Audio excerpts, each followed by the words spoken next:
My name is Carlton Cartwright. I'm the Executive Director for the Veterans Memorial and Multicultural Histories Incorporated.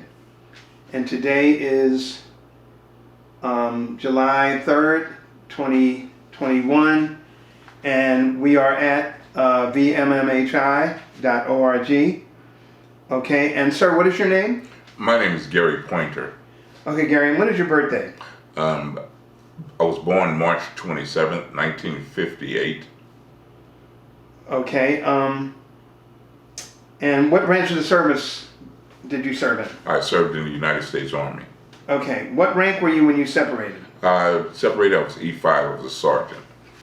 Were you drafted or you enlisted? I enlisted. You enlisted? Yes. What were you doing before you went into service? Before I was in service, I was attending university. So. What university? I was attending at that time the University of Missouri. Okay, all right. Is that where you were living? I was living in Missouri. Were you born there? Yes, born and raised. Oh, okay. And you said the University of Missouri? Yes. Okay. That's in Columbia, Missouri. Uh-huh. And did you finish school before you entered the military? I did not. I finished school after I got out of the military. Okay. Okay. Oh, after you got out? Yeah, correct. What did you major in? At the time when I was going to the University of Missouri, I was majoring in political science. Tried to change my major over to business administration, but I ended up completing my degree in Connecticut, of all places, in Hampton, Connecticut, with a degree in general studies. Okay. So you entered the service in Missouri. Correct. So where did you go for basic training? My basic training took place at Fort Jackson, South Carolina. Right, and how long was basic training? At that time, I believe it was close to 12 weeks. Okay, and I forgot to ask you an important question. Why did you choose that branch? Why did you choose the Army? Number one, a recruiter came by, and that recruiter, very, very charismatic, was an Army recruiter. So that's how I got involved with the Army. Plus, I have family members who are served in the United States Army. Okay. Stepfather, and had other friends who are also that served also in the United States Army. Right. Okay. So basic training. How many weeks was your basic? You said it was 12 weeks. About 12 weeks. Okay. Did that also entail? Did that include your job, your MOS? No, it did not. Okay. So tell me about the 12 weeks of basic training, and then we'll move on to your job training. 12 weeks of basic training, like I said, I was at Fort Jackson, South Carolina. Hadn't been out of my state since then. I guess the initial shock is when you're actually coming in on the bus, and you think it's exciting. We went to the reception station, and you're thinking that, wow, life is going to be okay. And then the reality is we ended up in cattle cars, and I guess they took us to exactly where we're going to be training and where we're going to be billeting at. I know we were in billeting barracks formation, and then from there the excitement started, and the illusion of what we thought the military was going to be, everything changed. You go in, you know, everybody's different, got different personalities. Next thing you know, we're lined up. You know, you're getting your hair cut, everything comes off. Your civilian clothes come off, everything, you know, you're getting issued your equipment, you're getting issued your clothing, which everyone is going to have and be dressed the same. Everybody's looking the same, and basically you're just starting to be a cohesive unit from that point on. So that's the shock and the reality of initially coming to the military. How was the food in basic training? The food was pretty good. It's unusual to see that everybody ate the same thing while you're especially doing basic training, and I guess well, you did so much running, so everywhere you went to you were moving, so they constantly kept you moving. You probably had nutritional food that you didn't even know was nutritional, and you ate whatever you could eat, because if not, you know, you wouldn't to be able to go ahead and sustain yourself for the training that was to come. Okay, tell me about your instructors. What were they like? well, then we had a drill instructor and an assistant drill instructor. Drill instructor we had was, well, the sergeant was very, very confident. And I know in his mind, because of the time frame, he just wanted to make sure that we were going to be soldiers. So we were going to make sure we were going to be soldiers. So you were going to march like a soldier, and you were going to shoot. So you're going to have uniformity as far as marching and shooting, and then everything else in between, you know, you're going to come to go ahead and do what you need to do to get that out. But he was going to make sure that he was going to make soldiers out of each and every one of us, and he definitely did that. Okay. So you got through 12 weeks. Got through 12 weeks. All right. Did you go home on leave before you went to your technical school? Well, in my case, yes. It was kind of weird because when I went in, we had a break because of Christmas. I kind of went in right, you know, Thanksgiving time frame. Then we had Christmas, had a break, went home, then came back after the Christmas break, and then completed the training.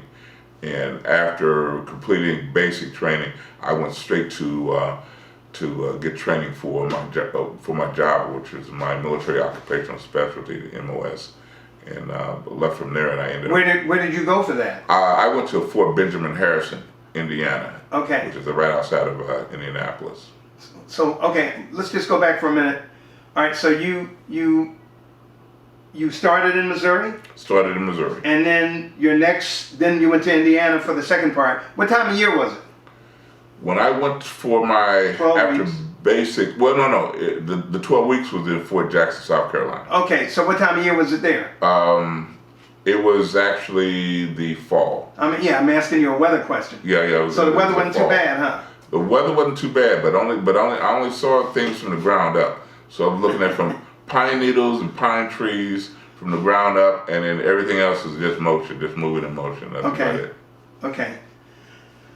And in Indiana, weather. So that's in the winter. In Indiana, actually, it was close to late winter, early spring. Okay. So yeah, it was that's a big transition because we moved from the south up north. Right. And a little chilly. And a little chilly, but you know what? It was enjoyable to get out of the basic training routine, so you know we're getting closer to being soldiers. Right, exactly. I understand. Okay, so how long was your MOS training? I can't remember off site. I want to say maybe 8 weeks. It was about 8 weeks training, and I trained my military occupational specialty was 71 Delta. So I ended up being a law clerk or paralegal. So that's the training that I got when I went to Indiana. All right. Did you go home on leave after tech school? No, not after that. After that, I went to my first duty station. And where was that? First duty station was Fort Benning, Georgia. Okay, and how long was that tour? I was in Fort Benning for about probably 2.5 years. Tell me about it. Fort Benning is the home of the infantry, so the infantry soldier. I was actually stationed at the headquarters, Fort Benning Staff Judge Advocate's office, and we were there to support not just the post as a whole, but every other unit that we had there. I know we had the infantry unit, the infantry training. There was also parachute training at that facility too. So. I was there at the home of the home of where the infantry soldier is actually born and trained. Also, Ranger School is also located at that facility also. Okay. Okay. So you said you were there for 2.5 years. At least 2.5 years. Right. Did you go on any TDYs? Not that earlier in my military career, but eventually I did later on. And how long were you in the service? I was in for 10 years. Okay, cool. All right, so you were there for 2.5 years. Up to this point, you've been through basic training, you've been through tech school, and then you're 2.5 years stationed in Fort Benning. Right, in Georgia. In Georgia. Any casualties?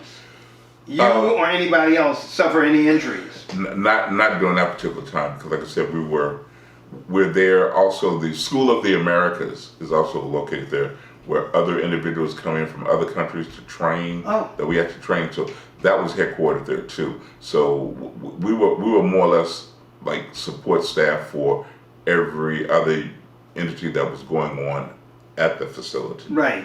And I'm saying 2.5 years, probably 3 years max that I probably was there at the headquarters. And there was an unusual thing that happened that I had never seen before. And actually my first sergeant major had never seen before. I swapped out with another soldier to be transferred to Virginia because there was a soldier who was rotating back to the U.S. from Germany, and he was coming back with his wife, who was also a soldier. Even though he was stationed to be at Fort Benning, she was not. And I think at the particular time, she was in Virginia, and I swapped out to take that position, and the person came down to Georgia to be with their spouse. And that was something that has never happened before. And I swapped out, and I ended up in Arlington Station, Virginia, which is the Military Intelligence Command headquarters, right in the Washington, D.C. metro area. So, and I was up there for about maybe a good 2.5 years. Okay. Okay, so that was still in Georgia? No. Well, I was in Georgia, and then from there, when I made the swap, I ended up in Virginia. Gotcha. So that was after Georgia? That was after Georgia. Okay. Any casualties through that tour? There were no casualties there because I was at the military intelligence headquarters. Okay. Even if anybody got hurt in their job, you understand? That you were aware of. The only thing I was aware of when I believe it or not, there was a casualty in the Virginia situation because it was a small unit, and it was a veteran, and I don't know if the veteran was probably going through some type of depression, or I know he worked for the morale, welfare, and recreation agency, and there was a suicide that took place. Right. So the individual basically took his life. Was on site on the campus, and I guess after they did an investigation, they found out that he had committed suicide. Didn't know if it was something that probably had happened from the past or his past, but it was a very likable guy. You would never think of anything that sad happening, but that was the only casualty that we knew that had occurred with I guess support staff supporting the soldiers. Okay. There at that facility. Mm-hmm. Okay. All right. So, where was the last place we were? The very last place up to this point? The second duty station. Second duty station was in Virginia. Correct. Okay. And so, where did you go after that? I know while I was there, I know there was additional training. I actually did go back to Indiana for the basic non-commissioned officers course. So that was additional training that we had. That was about a 6-week course we took there for professional training as a non-commissioned officer. And while I was there, you're just trying to go ahead and try to do what you got to do for progression in your military career. And that, like I said, that was about a 6-week course, and it was a pretty nice course. According to your own timeline, what year was that when you were going through that? Can you remember? I not off the top of my head. Okay, all right, that's fine. Okay, so that's your third duty station? That would have been my third. Well, that would been TDY. So that probably would be the first TDY. First TDY. So you still were attached to your second duty station? Correct. Gotcha. Correct. All right. So after the TDY was over, did you go back to? Yes, I did. Went back to my my second duty station, stationed in Virginia. In Virginia. Yes. And so how much longer were you there? Probably about another maybe 8 months, 6 months, 8 months or so. And then where'd you go? Then it was a PCS, or had went to my new duty station in Germany. Where in Germany? I was in Kaiserslautern. Oh, really? Okay. And how long was that tour? That tour was should be 3 years. 3 years. And what was the job? I'm still working as a paralegal legal clerk for the 37th Transportation Group. That group was responsible for transportation throughout all of Western Europe. And I know we did support whenever troop activities and whenever NATO type of projects would go on, and we also coordinated with the European military forces in transporting personnel and material all throughout all of Europe. Okay, wow. Speaking of Europe, and you said you were there for how long? For 3 years. For 3 years. So tell me where you went on R&R. How many, in other words, tell me what other countries did you get to visit or travel to? Oh wow! While I was And there, that's either on R&R or TDY. While I was there, I went to Switzerland, France, went up to the Netherlands, traveled also down to Italy, and actually got as far south as Africa, the northern portion of Africa. So I got a chance to kind of Wow. travel to there, and did go to Berlin and Eastern Germany. Okay, was that TDY or was that? I did have a TDY project. So I'm really curious. South Africa, was that TDY or was that? That was more or less vacation. Vacation. Trying to go out and trying to see, try to take advantage of being in the area and going out to see what this is fascinating. To be so close and the culturally, to kind of go ahead and kind of pick that culture up. Absolutely. All right. So, any other fun travel, and then let's talk about the jobs, the TDYs. Well, the fun travel for me was, I guess, anywhere in Europe, because get on the Autobahn, you're behind the wheel and you just go, Okay. and wherever you stop, there was beer everywhere where you can get wine. Hey, wine women's song, so that's the old saying. So you just had a nice time. Right. Okay. All right. So the TDYs around Europe. Did you do TDYs around Europe? There was one particular TDY that I had around Europe. We went to do an inspection in reference to a situation that happened at one of the air stations with Army personnel. Right. And went up to Berlin. And at the Berlin air station is where this particular situation had happened. And we went up as an investigative team. So there was an investigative team doing an investigation on actually 2 soldiers.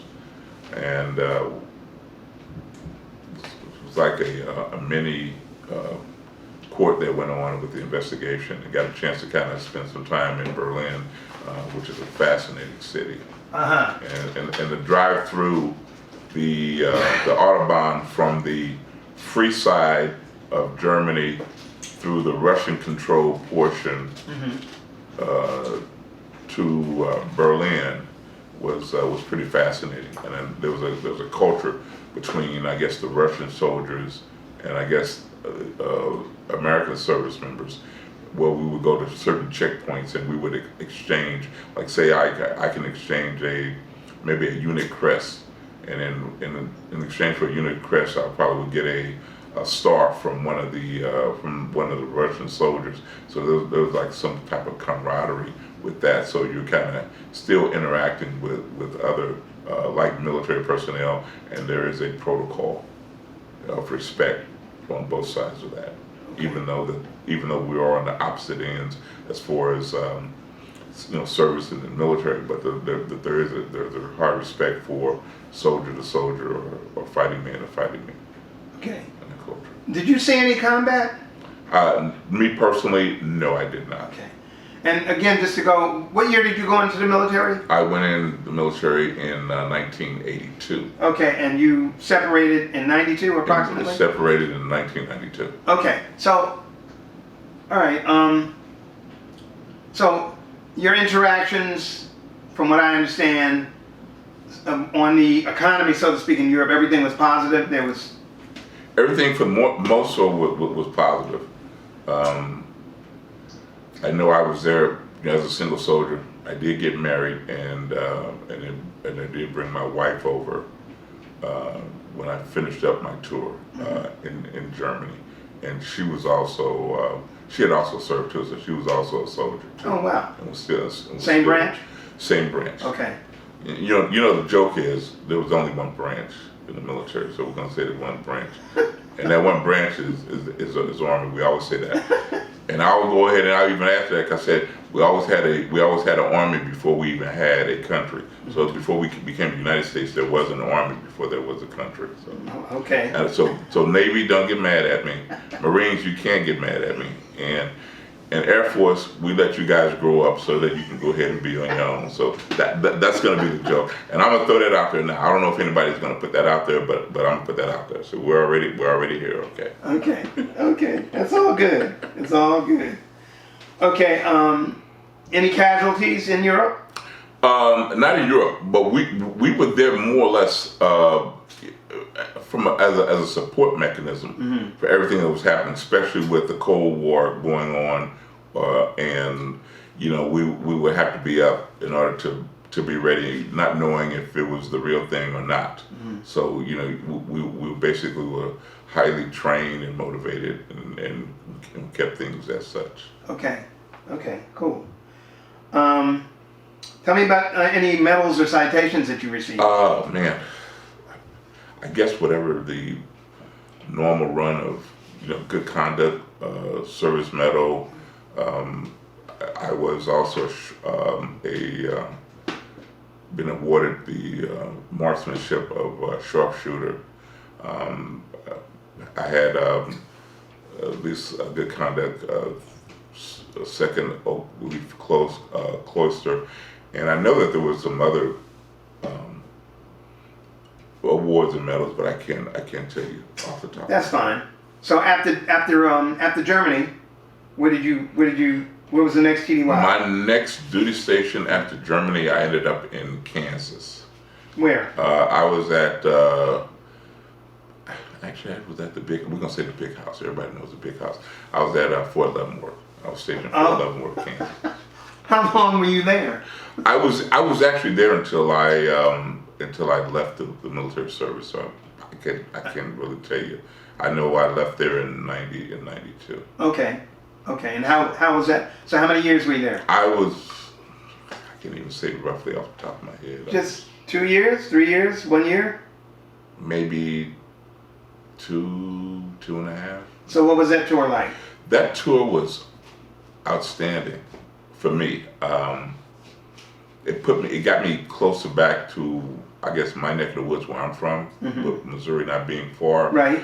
Not far from Kansas City, even though it was a disciplinary barracks where most soldiers, we have Marines, I wouldn't be surprised if we have sailors that would actually be behind the wall for any type of impending, say, crimes are there. Right. So while I was there, had a nice time. Most of the inmates basically run the facility and the labor's there, but it's also the one of the general staff colleges is located on the facility. And I know at one point in time, most of the generals who actually go through there, or most of the officers who have to go through their training, you have officers that come in not just from our military, but also from other foreign military armies that actually go ahead and attend the General Staff College that's located there. Okay. Also, it's also the home of the Buffalo Soldier. Where? Fort Leavenworth. Really? Yes. Are you a Buffalo Soldier? No, I'm not. No, I'm not. But it is the home of the Buffalo Soldier. General Colin Powell, while he was stationed there, attending the General Staff College, did find that information out, and there is a bronze statue of Buffalo Soldier looking over a reflecting pool that's also located there. And I was there when he came back to do the dedication of that particular statue of the Buffalo Soldier that was there. So that was one of the outposts from which the Buffalo Soldiers traveled westward. Right. Incredible. Did you meet any Buffalo Soldiers while you were there? Yes, I did. Oh, yes, really? I did. Oh, quite a few. And there were quite a few that lived in the surrounding area of Leavenworth, Kansas. You still stay in touch with any of them? Not since I had left the Army. All right. And most of them are probably, I would think by this time they may be deceased anyway. Right, right. Anyway, okay, so, did you have any issues the entire time you were in the service? Did you have any problems staying in touch with your family? No, not at all. Okay, all right. Did you sustain any injuries?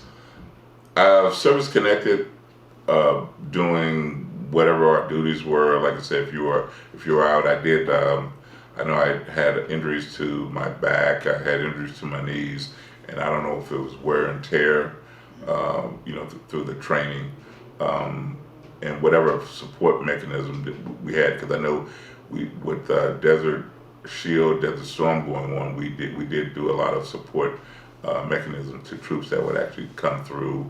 Or were going out or processing out, so we end up helping with that to support that. Okay. What's going on? Okay. All right. Did you ever have anything to do with any battle planning? Not actually there. Like I said, what we did was we helped process, soldiers who were actually going out. Like wills, living wills. Mm-hmm. They could get in touch with family as far as if you had to go ahead and do any type of power of attorneys, et cetera, et cetera. But we were just doing that in the support mechanism in order to prepare those soldiers who were going on to be processed out. Okay. For that. Okay. So, in your estimation, through your entire Army career, how was the food? Excellent. Was it? Okay. We have some of the best cooks, sir. And like I said, when you talking about around the clock, from coffee in the morning to the holidays, man. They fed you. Oh, good food. It was a feast. Good food. Okay. Very, very good food. Excellent. Did you feel like you had all the supplies that you needed throughout your career? I think whatever I needed, I had, and whatever I didn't have, there was always a way to get what you needed to get, Okay. Because there was always a surplus of whatever to do what you had to do. Okay. When you came back to the States in Kansas, did you travel around the States at all? I know when we were talking about injuries, I know at one point in time I had to go out to, I was injured and I did have surgery in Germany. Uh-huh. I was at Landstuhl Medical Facility, which right. is in Landstuhl, Germany. I did have arthroscopic knee surgery done there, and I know I had to have surgery again, and I did get a chance to go to Colorado. And I don't think that hospital is even there anymore, in Aurora, Colorado. Yeah. So I did go out again and I had to get surgery done on the same knee again. From there, one great thing about that is I had the same physical therapist that I had in Germany when I was in Colorado. Oh, okay. So we got a chance to kind of meet each other again, and I don't think he was surprised to see me, because once he told me once I had surgery I wouldn't be able to ski or play tennis or whatever. Then he saw I was up and active again, but this time I had to come back and redo it again, and I already knew the routine of starting my therapy. So once I got out, I knew exactly what I had to do. He said, I don't have to tell you what to do. So here we go, and then, I just went through the flow. Okay, cool. So is there any place that you visited while you were in the service that you haven't mentioned so far? That I visited while I was in the service, I haven't. Whether R&R or duty? I know I also went to a non-commissioned officer training facility in Fort Knox, Kentucky. Okay. And the interesting thing about being in Fort Knox is that I learned how to, because Fort Knox is the home of the Army tankers. So the tanks, armored tanks is actually stationary, and I learned how to. I kind of like that school because I learned how to do a tanker's role. So I just know when tankers go out, they can only carry so much, and I learned how to do a tanker's role, which was pretty neat. Right. And got a chance to go ahead and ride on a Abrams MA1 tank. So phenomenal machine. You really can't take much, and I know there's not much space, but I learned how to utilize how you can get quite a bit of material in one particular role, and hey, you're on your way. So you were in Leavenworth when your service ended, correct? Correct. All right. What did you? What were your plans when you were thinking about separating from the military? My plans for separating from military, I guess my wife and I, we were going to go ahead and relocate here to Florida. And we were going to go ahead and go to Florida because that's where most of her family was from. Plus, I wanted to get a chance to get to Florida. I've already had enough weather, so one weather climate would be great for me. Florida was that choice, and was looking at trying to see if I can go ahead and continue school, finish school, and she was also of like-minded to do the same thing. So Okay. That's why. Nice. So after the military, what did you told me earlier? What did you go to school for? Finish? The major? What was your major? Well, I finished my education up in Connecticut. My wife was still in the military, and she had to go to, she was a AGR, and she had duty station up in Hartford, Connecticut. So I ended up in Hartford, Connecticut, where I was working, and I finished my education in general studies at Quinnipiac University. Okay. And that was your bachelor's? Yes, that was my bachelor's. Correct. Did you get a master's? Not in there. Not in there. Not in that venue. I kind of took a different role. I'm a martial arts instructor. I've been teaching right now for going into 55 years of doing that, and I've been doing that probably since I was 10 years of age. Mm-hmm. And while I was in some of my travels, I would also meet individuals, train. I did have a chance to TDY and with competition and going to other countries to go ahead and train and to compete. And I did compete while I was in the United States Army. I know we had a competition, believe it or not, at Fort Knox again. Okay. So and came back with some medals, and the general was kind of like what was happening with that. So we kind of did that. But I've actually been training, and I've had soldiers and individuals from foreign armies and also from our own military that had trained me. So that if I had anything that was close to anything but master's degrees or anything in that venue, I got that while I was on the side, and that was from other countries because my credentials come from South Korea. Okay. Yeah. So you said Fort Knox. What are the other places that you travel to for these tournaments? Well, the Fort Knox was a military competition, mm-hmm. and we had everybody from all branches of service that actually participated there, and also in Germany. I did. There was competition in Germany too. Okay. Simbach Air Base. Right. Had a tournament, and I was not far from Simbach. So I competed in Simbach and in some of the other towns on the economy in Germany while I was there also. Okay. And you had a lot of the military that was running it, and then you had a lot of the German nationals that was also competing and running tournaments.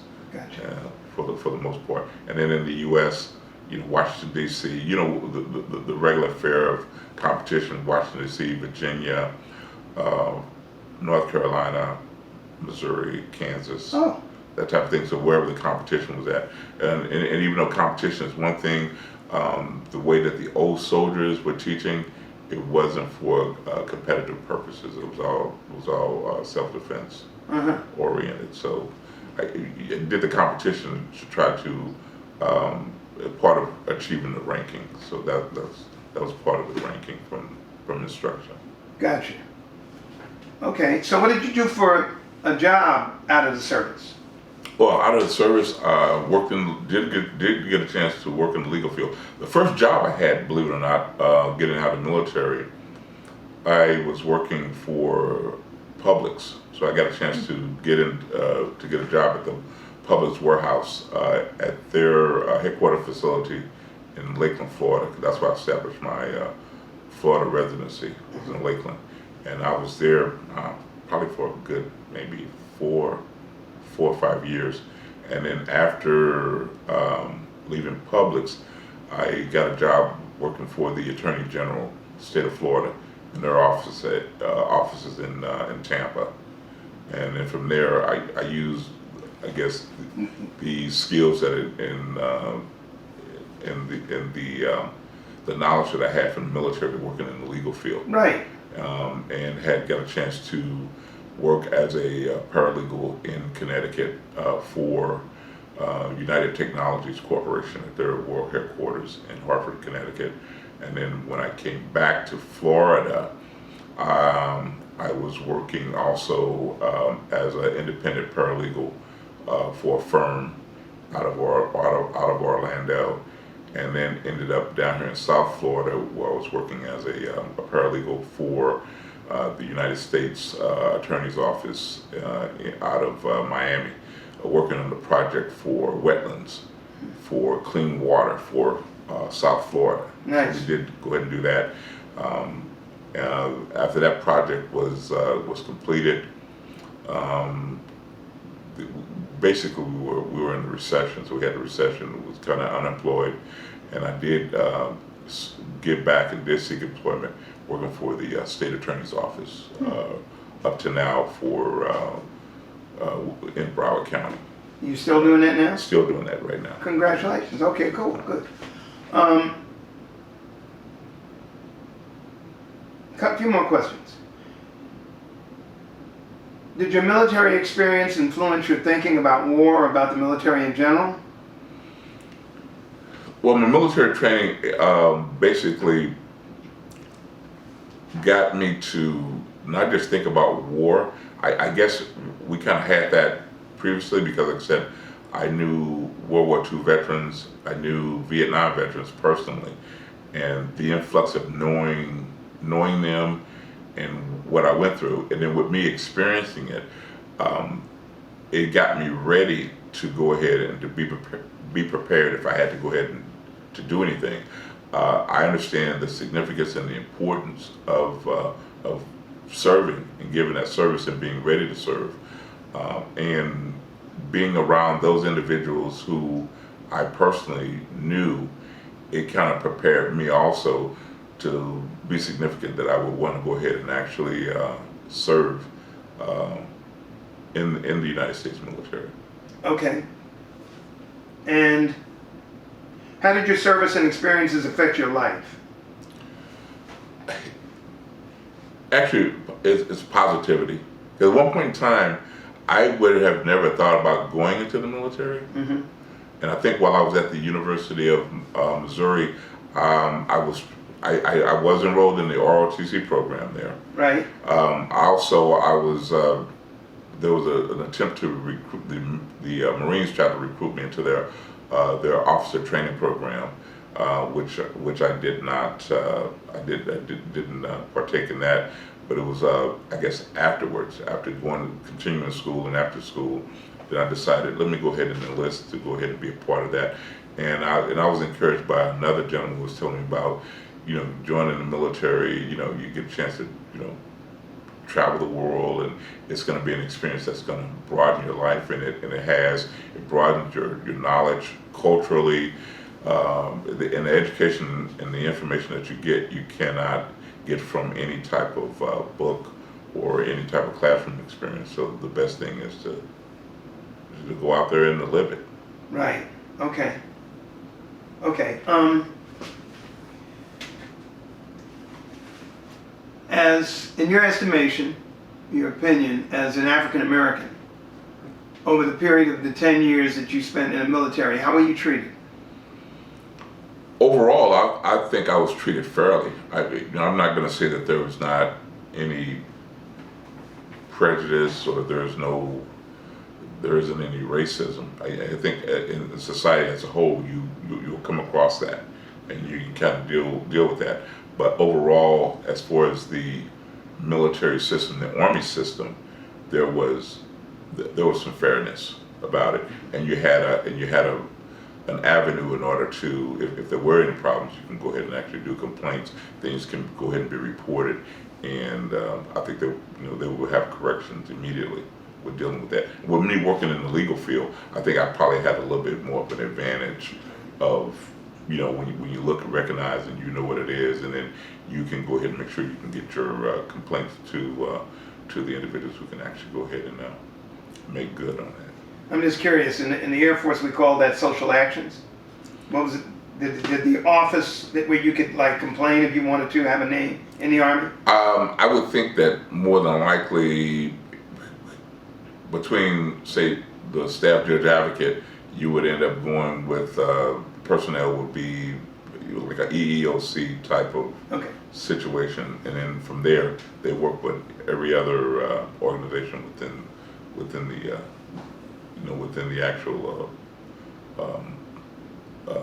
the actual garrison. So that's how Gotcha. they work it. Is there anything else that you feel like you'd like to add? Well, the only thing I can say is that that experience was probably the best experience that I probably ever had, because of not just the opportunities, meeting the people, and you meet people from all walks of life, and it's the only place where you can take people from all walks of life, mold them together, and they work as a cohesive unit. And then even afterwards, we're talking about years afterwards, that's something that you will never ever forget. That experience, that camaraderie, the places that you go, the people that you meet, the opportunities that you have before you, just makes it interesting, and it builds character and mettle that you probably didn't think that you even had. Okay. Got me again. Okay, well, just a couple more. So tell me about the Netherlands. Did you go to all 3 cities there? No, it actually was one of the morale, welfare, recreation trip. You're on the bus and just kind of went in and to me it was just the culture. It was cold. Cold climate, so between cold and the culture, it was just for me. It was just the culture to kind of see something a little bit different, and probably more mountainous areas than I've ever seen before, with the exception of Switzerland, because the Alps in Switzerland were kind of spectacular. Over the top, huh? Yeah, it was. You get a view of the world that you could never see. Did you get along with all your officers? Most of them I did. Okay. Most of them I did. I know there was probably one officer that I probably didn't get along with, and we were trying to figure that out. We were at the 37th Trans Group headquarters, and we had one officer who was a major, but he was the infantry major. We were trying to figure out, how did this infantry major end up in this transportation unit, and figured something had to be wrong, because you're not with the infantry guys and you're here. But he was somewhat of a hothead, but we just learned to get along. Got through it. And got through it. Okay, well, I just want to thank you for your service, and thank you for a great interview. Thank you. I appreciate it. I appreciate that, and I thank you for the opportunity. Again, another opportunity via the military, so that I could go ahead and at least express what I had to do, and like I said, did know a lot of guys that did go ahead and go, and they did, that I had met. I don't even know if those individuals did go because of or Desert Storm, Desert Shield. But I did know some who did, but also did fight, and they did make it back, and their experiences were, riveting more than anything else. Okay, so you got a word of mouth. Got a word of mouth and from reliable sources. I understand, but you didn't go to the Middle East, did you? I you know what, I did not. I know when the Tobar Towers went down. The what? I was this was I'm trying to think. It happened in Tobar Towers. I was planning to go there, but because of that particular attack, when the attack was actually done, I didn't go. But it was a TDY situation that didn't occur. I know when Desert Shield and that became Desert Storm, I didn't go. I didn't receive any orders, but I knew people who had received orders. But these individuals were stationed. I know the individual was stationed at Fort Bragg, so Bragg would have been the first one to go out because it's the airborne unit, and they deployed. And I did know one of the paralegals, legal clerks that was with that unit that did go out, and I did keep in touch. I did keep in touch with him until he went out, but I didn't, like I said, didn't know if he returned yet or not. But I was going to get a chance if I get up to North Carolina, because I know that's where he was from that area. I was going to get a chance to see if he's okay, because a lot of people that I knew way back then, I just lost touch with them. Really? Okay. All right. Well, again, thanks for a great interview. Thank you.